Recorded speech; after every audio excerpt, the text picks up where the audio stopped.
Credit where credit is due.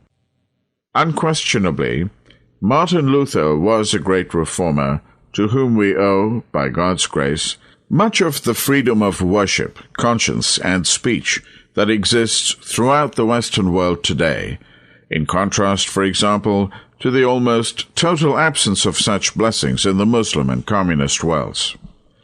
However, much took place prior to Luther that made possible what he accomplished. That fact must be taken into account in evaluating his contributions. Luther himself said, "We are not the first to declare the papacy to be the kingdom of Antichrist, since for many years before us, so many and so great men have undertaken to express the same thing so clearly."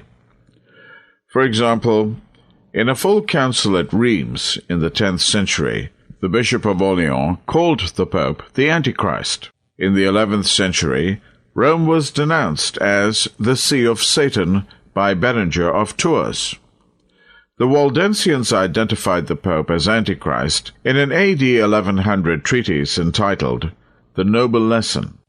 In 1206, an Albigensian conference in Montreal, France, indicated the Vatican as the woman drunk with the blood of the martyrs, which she has continued to prove to this day in spite of shameful new agreements such as evangelicals and Catholics together and the more recent joint declaration.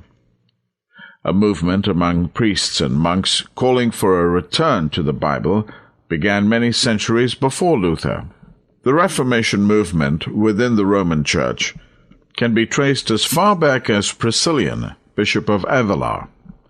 Falsely accused of heresy, witchcraft, and immorality by a synod in Bordeaux, France, in AD 384, 7 of his writings proving these charges false were recently discovered in Germany's University of Würzburg library.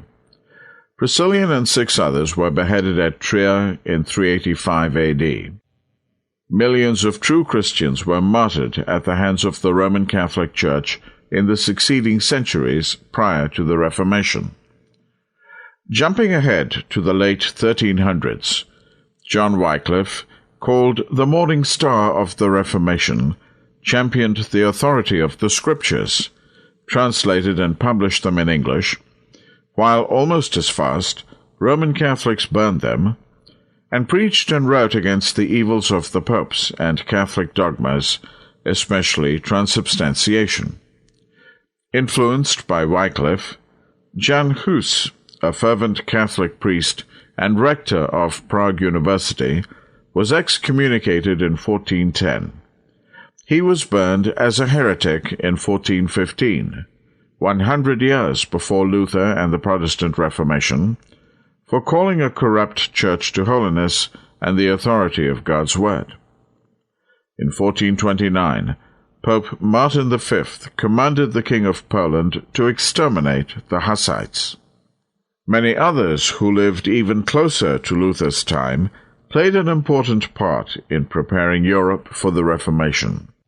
One of these was Erasmus of Rotterdam.